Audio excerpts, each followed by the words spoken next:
그래도 박수 쳐주시니까 감사하네. 감사합니다. 찬양의 은혜도 받고 또 여러분들이 하나님 앞에 진실로 예배드리는 저와 여러분이 되시길 바랍니다. 우리가 매 순간순간마다 하나님 앞에 감사할 수밖에 없는 것은 우리가 잘했기 때문에 감사하고 내가 무언가를 크게 받았기 때문에 감사하는 것이 아니라 우리가 하나님만 생각해도 하나님만 보아도 감사할 수밖에 없다라고 하는 것을 깨닫습니다. 우리 사진 한 장 좀 보고 시작할까요? 이번 태풍에 이 교회 이제 화단이죠. 화단에 나무들이 다 이제 쓰러졌어요. 나무도 쓰러지고 쓰러졌다기보다는 이렇게 막 기울었죠. 뭐 다음 사진 넘겨주셔도 돼요. 그래서 이걸 이제 지지대를 세워서 제가 지지대를 세워서 이렇게 세워줬거든요. 그런데도 이제 나무가 이 코스모스인데 저거는 코스모스하고 이 작약이 국화가 무거우니까 이렇게 한쪽으로 이렇게 쑥 기울었어요. 다음 사진 보실래요? 그리고 한 달 정도 지났는데 태풍 지나가고 저렇게 휘었어요. 이렇게 뉘어졌던 가지가 이렇게 휘었더라고요. 여러분 좀 귀괴한 모습처럼 보일지 모르는데 저는 이걸 보고 참 은혜를 받았어요. 한낱 식물도 자기를 비춰주는 태양을 향해서 한없이 이렇게 찾아가고 회복하려고 노력하고 하는데 나는 어떤가? 사랑하는 성도 여러분, 여러분과 저는 하나님 앞에 어떤 몸부림을 치고 계십니까?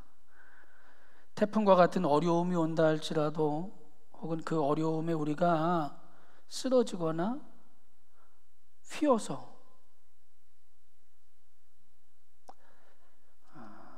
그렇다 할지라도 여러분과 제가 하나님을 바라보며 방향을 전환하는 저와 여러분이 되어지시길 바랍니다.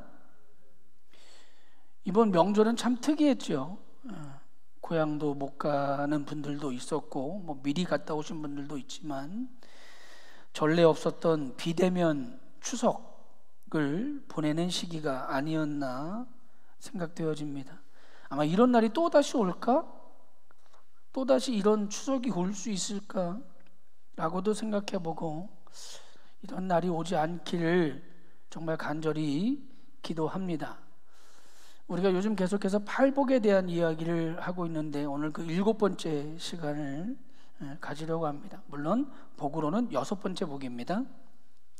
그 첫 번째 복이 심령이 가난한 자는 복이 있나니 천국이 저희의 것이미요 라고 하는 것이고, 오늘 본문은 그 구절과 대꾸예요. 대꾸. 그러니까는 마주보고 있는 성경 구절이다라고 생각해도 과언이 아닙니다. 오늘 우리가 보아야 될 본문은 마음이 청결한 자는 복이 있나니 그들이 하나님을 볼 것이미요 라고 하는 말씀으로 성경을 좀 보려고 합니다.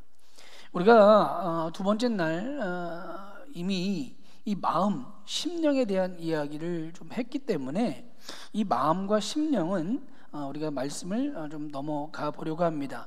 즉 마음과 심령은 엄밀히는 약간 다른 의미를 품고 있어요. 그러나 대체적인 의미는 같은 의미이기 때문에 오늘 다시 언급은 하지 않으려고 합니다. 여러분, 오늘 이 6번째 복은 시편 24편 3절로 6절까지의 말씀에 있는 복을 마치 옮겨 놓은 것 같아요. 시편 24편 3절로 6절까지 말씀을 보면 이렇게 말씀합니다. 여호와의 산에 오를 자가 누구며 그의 거룩한 곳에 설 자가 누구인가? 곧 손이 깨끗하며 마음이 청결하며 뜻을 허탄한 데 두지 아니하며 거짓 맹세를 하지 아니하는 자로다. 그는 여호와께 복을 받고 구원의 하나님께 의를 얻으리니 이는 여호와를 찾는 족속이요 야곱의 하나님의 얼굴을 구하는 자로다. 이 시편 24편에 이미 마음이 청결한 것에 대한 이야기를 하고 있어요. 물론 예수께서 말씀하시더니 마음이 청결한 자라는 이야기와 시편의 다윗이 이야기하고 있는 이 마음이 청결한 자라는 이야기는 약간은 그 의미가 조금은 달라요. 그러나 어떤 큰 틀에서 보면 오늘 제가 읽은 시편 24편에 있는 마음의 청결도 같은 의미입니다. 그래서 그러한 자는, 마음이 청결한 자는 시편에 뭐라고 기록되어 있었습니까? 여호와의 산에 오를 자이며 하나님의 거룩한 곳에 설 자다라고 기록하고 있어요. 여러분, 그렇다면 청결하다고 하는 것은 무슨 뜻일까?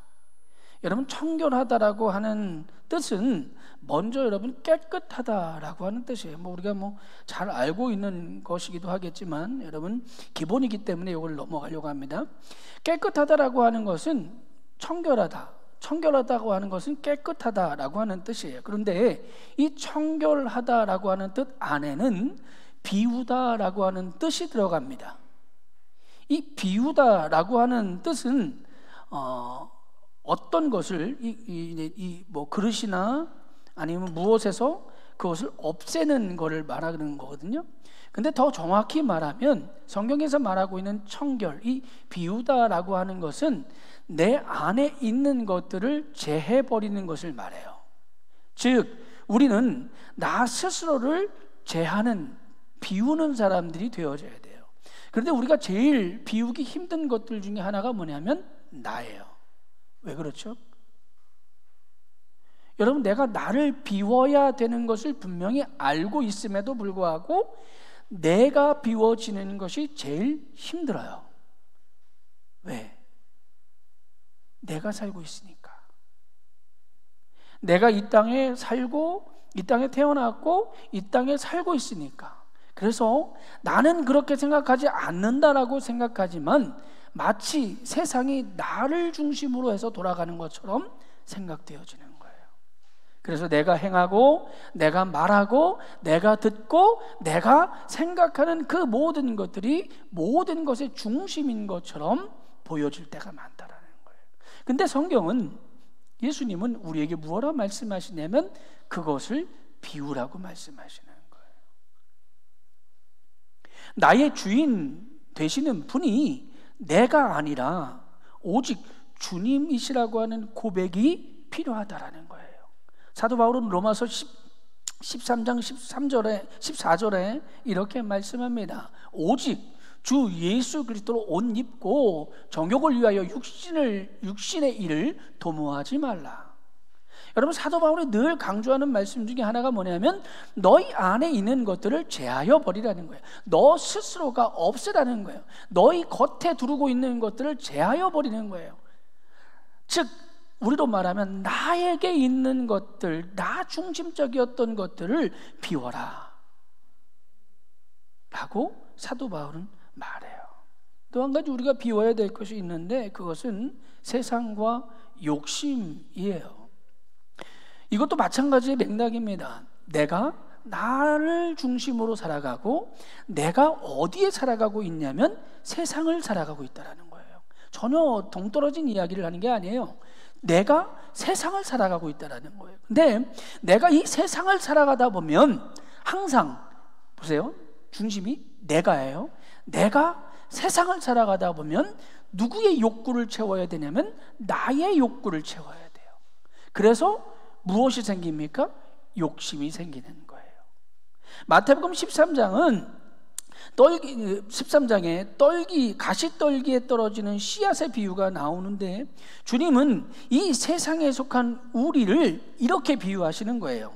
세상의 염려와 재물의 유혹에 말씀이 막혀 결실하지 못하는 자, 이게 저와 여러분이라는 거예요. 마음이 청결이 아니라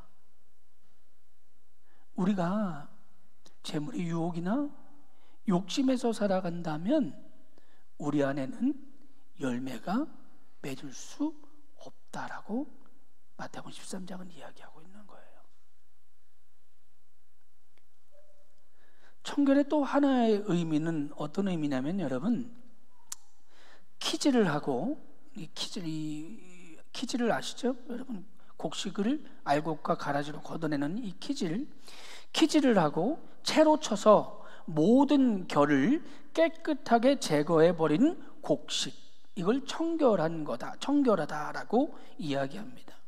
여기서 키질과 구별은 청결의 방법에 가까워요. 그렇게 보이잖아요. 키질하는 것이나 구별하는 것은 청결하게 하는 것의 방법으로 보일 수도 있습니다. 그런데 여러분, 하나님은 세상과 우리를 구별하는 방법을 통하여 나를 청결케 하시는 거예요. 그러니 여러분, 하나님은 우리에게 무엇을 말씀하냐면 두 마음을 품는 것을 좋아하지 않으시는 거예요. 야고보서 4장 8절에 이렇게 말합니다. 하나님을 가까이 하라. 그리하면 너희를 가까이 하시리라. 죄인들아, 손을 깨끗이 하라. 두 마음을 품은 자들아, 마음을 성결하게 하라. 여러분, 청결하지 못한 것을 무엇이라고 표현하고 있냐면 두 마음을 품은 것이라고 표현하고 있는 거예요.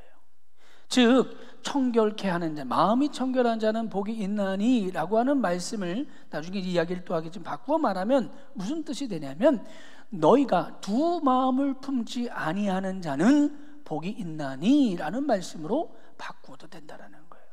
앞에서 말씀드렸던 것처럼 내가 내 안에 나와 주님을 함께 두면 항상 누구를 주장하게 되냐면 나를 주장하게 되는데, 나를 비워내고 주님을 세워놓으면 누가 주장한다?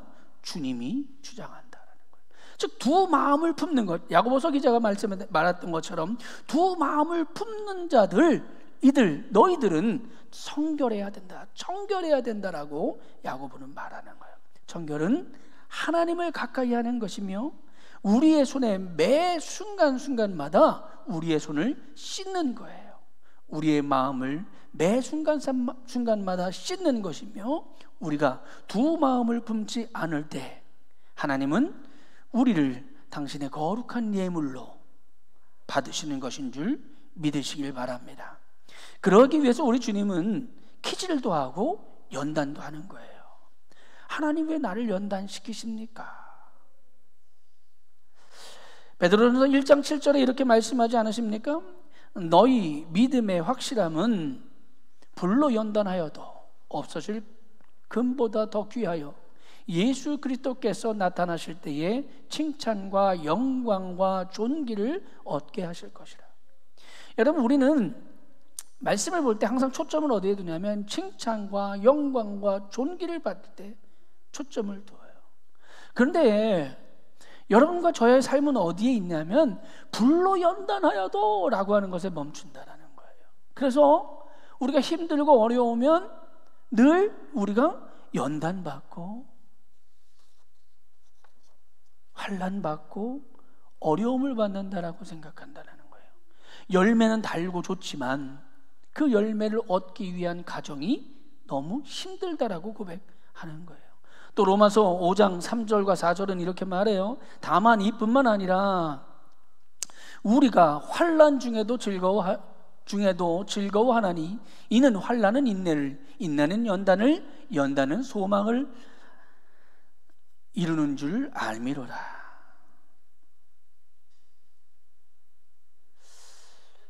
또 이렇게 말씀하십니다. 환난을 두려워하지 말라고 말입니다. 여러분, 왜 그래요? 환난을 인내하래요. 그리고 인내는 연단을 낳는데요. 여러분, 좀 이 말씀을 읽으면서 좀 앞뒤가 바뀐 부분이 있다고 생각하지 않으십니까? 이 로마서 5장 3절로 4절 말씀 중에 좀 앞뒤가 바뀐 부분이 있다고 생각하지 않아요? 저는 4절 첫 번째 구절이 바뀐 것 같아요. 연단을 인내하는 것이 아닐까? 근데 성경은 아니라는 거예요. 우리의 인내는 연단을 일하는 거예요. 그리고 그 연단은 소망을 낳는다는 거예요. 연단은 인내는 소망이 아니라 내가 먼저 인내하는 그것 속에서도 또 오는 것이 뭐냐면 연단이라는 거예요. 여러분, 우리가 환난을 인내하는 것, 그 인내했으면 그 환난이 끝이 나야 되는데 성경은 또 뭐라고 이야기하냐면 그 인내 속에 또 연단을 내야 된다는 거예요. 우리의 상식과는 맞지 않아요. 우리의 생각과는 맞지 않아요. 그리고 그 연단함 속에서 새로운 하나님의 소망이 저와 여러분에게 있다라고 성경은 말씀합니다. 우리 사랑하는 성도 여러분, 참 소망이신 예수 그리스도에게로 이끌어 주시는 주의 길을 걸는 저와 여러분이 되어주시길 바랍니다. 또 한 가지 청결의 뜻은 어떤 의미가 있냐면 불평이 많고 비겁하게 복종하지 않는 무능력한 군대를 제외하는 아주 정예화된 군대를 뜻할 때 이 청결이라고 하는 단어가 쓰여집니다. 여러분, 사사기를 여러분들이 읽어보시면 사사기 안에 이야기는 4가지가 반복되잖아요. 뭐가 반복되죠? 죄. 그 다음에 죄로 인해서 하나님을 떠나고, 하나님을 떠남으로 인해서 무엇이 오냐면 환난이 와요. 환난이 오고 고통이 오면 누구를 찾습니까? 이스라엘 백성들이 늘 하나님을 그때서야 찾아요. 하나님을 그때서야 찾고 부르짖으면 하나님이 그들을 긍휼히 여기사 그들을 위하여 사사를 세우시고 그들이 하나님께로 되돌아올 수 있는 길로 이끄시는 것, 이것의 반복이 사사기예요. 사사기는 이 구조를 가지고 수명이 넘는 사사들의 이야기를 계속해서 반복하고 있어요. 여러분, 이 사사기의 한 이야기 속에 이런 이야기가 나와요. 어느 날 이스라엘에 13만 5천 명의 미디안 군사가 이스라엘을 쳐들어옵니다. 이스라엘은 그 미디안 13만 5천 명이 들어오는 것을 보고 하나님 앞에 부르짖어요. 그리고 하나님은 마찬가지로 하나님의 이 부르짖음에 응답하셔서 한 사사를 보내주십니다. 그리고 이스라엘은 그 사사를 중심으로 군대를 모집하지요. 누가 모집한 겁니까? 사람이 한 거예요. 하나님이 모집하신 것이 아니라 사람이 모집합니다. 그리고 그 모집한 사람의 수가 3만 2천 명입니다. 자, 이제 이 싸움은 13만 5천 대 3만 2천 명의 싸움이에요. 근데 그 싸움을 시작하려고 할 때 사람들이 모은 그 군대를 하나님이 선별하시는 작업이 나오죠. 사사기 7장 2절과 3절은 이렇게 말씀합니다. 여호와께서 기드온에게 이르시되 너를 따르는 백성이 너무 많은즉 내가 그들의 손에 이스라엘 사람들을 넘겨주지 아니하리라. 이제 너는 백성의 귀에 외쳐 이르기를 누구든지 두려워하는 자는 길르앗 산을 떠나 돌아가라 하라 하시니 이에 돌아간 백성이 2만 2천 명이요 남은 자가 10,000명이었더라. 누구의 선별입니까? 하나님의 선별이에요.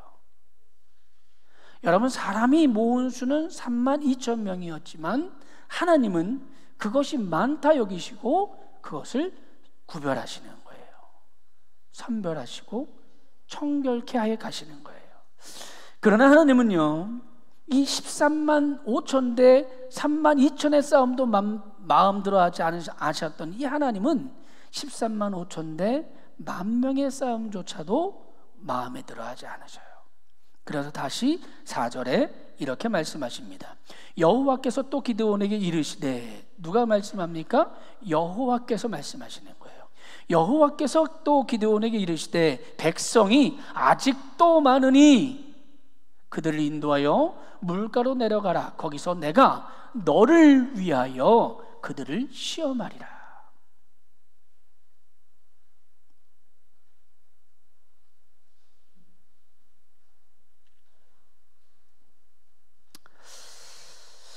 여러분, 하나님은요,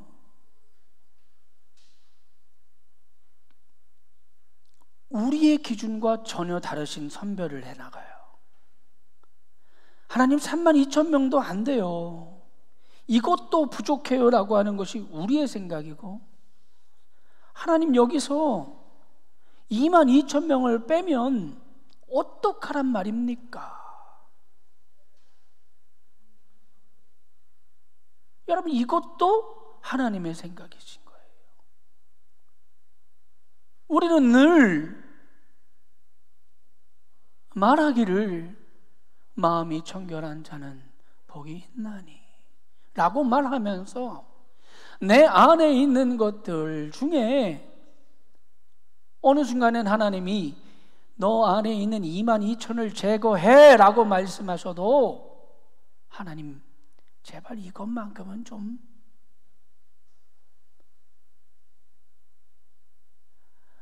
사랑하는 딸아, 사랑하는 아들아, 네 안에 있는 것들 중에 더 제거해야 돼, 더 청결케 해야 돼 라고 말씀하시면서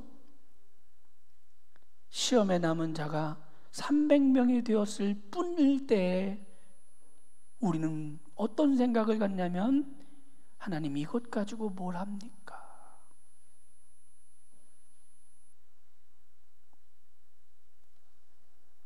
이에 백성이 양식과 나팔을 손에 든지라.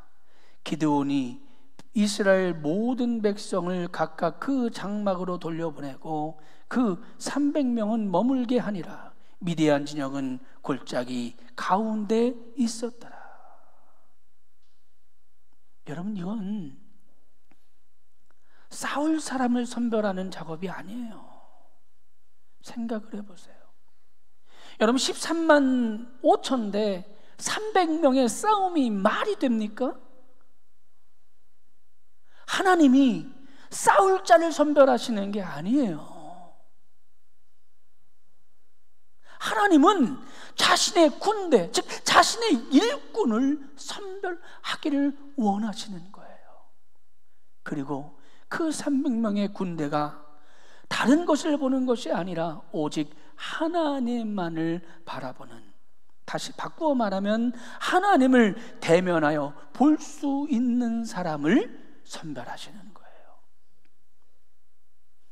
13만 5천 대 300의 싸움은 누가 보아도 불가능해 보입니다. 그러나 하나님은 그 선별, 청결의 과정인 300을 들고 300을 가지고 하나님은 그 전쟁에 임하셔서 누가 싸웁니까? 300명이 싸우는 게 아니에요. 하나님이 싸워주시는 줄 저는 믿습니다. 오늘 말씀을 듣는 저와 여러분도 마찬가지라고 저는 믿습니다. 여러분, 그러한 사람에게 주시는 복을 마태복음 5장 8절에 이렇게 말합니다. 하나님을 보는 것. 300명의 기드온의 용사가 싸움을 하는 군인을 선별하는 것이 아니라 하나님을 대면하여 볼 자를 선별하는 거예요. 그리고 그들이 하나님을 바라볼 때에 마음이 청결한 자는 복이 있나니 그들이 하나님을 볼 것이미요 라고 하는 그 사람을 선별하신 거라는 겁니다. 출애굽기 3장 20절에 보면 이렇게 말합니다. 또 이르시되 내가 내 얼굴을 보지 못하리니 나를 보고 살 자가 없다. 여러분, 출애굽기에 나와 있는 하나님은 우리에게 뭐라고 말씀하고 있냐면 너희가 선별 없이 청결한 그 작업 없이 나를 대면하면 너희가 살 수 없다라고 말하는 거예요. 이 청결의 작업이 없이, 이 선별의 작업이 없이는 너희가 나를 대면할 수 없다라고 말해요. 그래서 구약의 하나님은 하나님을 대면하여 산 자는 몇 되지 않아요. 모세?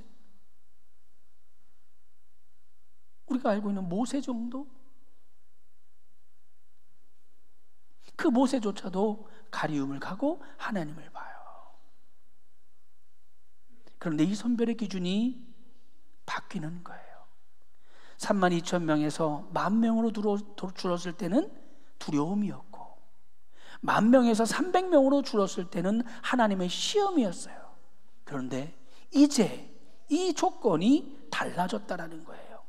여호와께서, 하나님께서, 예수님께서 우리에게 오신 그 이후부터는 그 조건이 달라졌어요. 두려움도 아니에요. 하나님의 시험도 우리에게 없어요. 오직 그 조건은 예수 그리스도를 대면하는 것, 그것 하나밖에 없어요. 주 예수를 믿으라. 그래야만 너와 내 집이 구원을 얻으리라. 이거 외에는 없어요. 요한계시록 22장 4절에 이렇게 말씀하지 않습니까? 그의 얼굴을 볼 터이요 그의 이름도 그들의 이마에 있으리니. 여러분, 우리는 이제 새로운 기준의 사람이에요. 새로운 선별의 기준의 사람이에요. 그러므로 여러분 가운데 두려움이 있어도, 여러분 가운데 하나님의 시험 가운데 넘어진 이가 있을지라도 우리 주님은 우리에게 그 선별의 기준을 다 덮어두시고 너는 나만 바라보면 돼 라고 말씀하고 있는 거예요. 그래서 사도 바울은 이렇게 말합니다. 이에 여러 교회가 믿음이 더 굳건하여지고 수가 날마다 늘어간다. 사도행전 16장 5절의 말씀입니다. 여러분, 보다라고 하는 동사 알잖아요. 봄이라고 하는 것은 보다라고 하는 동사에서 시작됐어요. 보다라고 하는 것은 직시할 수 있는 거예요. 그 직시한다라고 하는 것은 내가 하나님을 본다라는 거예요. 내가 예수님을 본다라는 거예요. 예수님을 보면 그것으로 우리의 문제가 해결되어지는 거예요. 다른 것을 보는 것이 아니에요. 세상을, 앞에서 말씀드렸던 것처럼 세상을 보는 것이 아니라, 다른 사람을 보는 것이 아니라, 다른 사람의 말을 듣는 것이 아니라 내가 그리스도 예수만을 보는 거예요. 여러분은 왜 소경이 소경을 인도하지 못합니까? 그것은 인도하는 그 사람조차도 예수를 볼 수 없기 때문이에요. 하나님의 나라를 볼 수 없기 때문이에요. 그런데 우리는 그 소경의 손을 잡고 말하기를 당신이 나를 이끌어줘 라고 세상을 향해서, 내 삶을 향해서, 나를 인도해 주는 사람을 향해서 말한다라는 거예요. 우리 사랑하는 성도 여러분, 우리가 왜 하나님과 시선을 맞춰야 됩니까? 즉 하나님과 내가 왜 대면해야 됩니까? 그것은 바로 여기 있어요. 하나님의 시선을 볼 때, 내가 하나님과 시선을 맞출 때 하나님이 어디를 보고 계신가를 볼 수가 있는 거예요. 하나님을 볼 것이며, 내가 하나님을 볼 때에 하나님이 향하시는 그 시각을 볼 수 있는 거예요. 우리는 늘 누구만을 보려고 하냐면 나를 보려고 하고, 나의 속한 상황을 보려고 하고, 나의 속한 처지만을 보려고 하는데, 내가 하나님과 대면하였으면, 하나님과 대면하여 그에게 시선을 맞추면 하나님은 당신의 시선을 우리에게 보여주시는 거예요. 그래서 앞에 말했던 그 복들, 나보다 부족한 자, 나보다 아픈 자, 나보다 연약한 자들, 혹은 그들을 바라보시는 하나님을 내가 볼 수가 있는 거예요. 하나님의 시선의 눈높이를, 하나님의 시선의 방향을 알아가는 것이 복의 방향인 줄 분명히 믿으시길 바랍니다. 하나님, 마음이 청결한 자의 복은, 마음이 청결한 자의 복은 두 마음을 품지 않는 복입니다. 오늘 말씀을 하기 전에 제가 여러분에게 보여드렸던 그 사진 다시 한번 보여주실래요? 여러분, 저는 저 사진 속에 답이 있다라고 봐요. 우리가 인생을 살아가다 보면, 여러분들 살아가다 보면 거친 풍랑 때문에, 태풍 때문에 우리의 모습이요 처참히 쓰러지고 우리의 방향이 하나님을 향하지 못할 순간들이 있어요. 그런데 우리가 두 마음을 품지 아니하고 우리가 주를 향해 고개를 들면 우리는 저 식물들처럼 방향을 바꿀 수 있는 줄 저는 믿습니다. 여러분, 우리의 모습이 조금 뒤틀어져 보일 수도 있어요. 저것처럼 모양 없어 보일 수도 있습니다. 조금은 흉측해 보일 수도 있습니다. 그러나 우리가 그리스도 예수를 향하여 방향을 설정할 때, 우리가 두 마음을 품는 것이 아니라 오직 주를 향하여 달려갈 때 우리는 주만 바라볼 수 있는 줄 저는 믿습니다. 기도하겠습니다.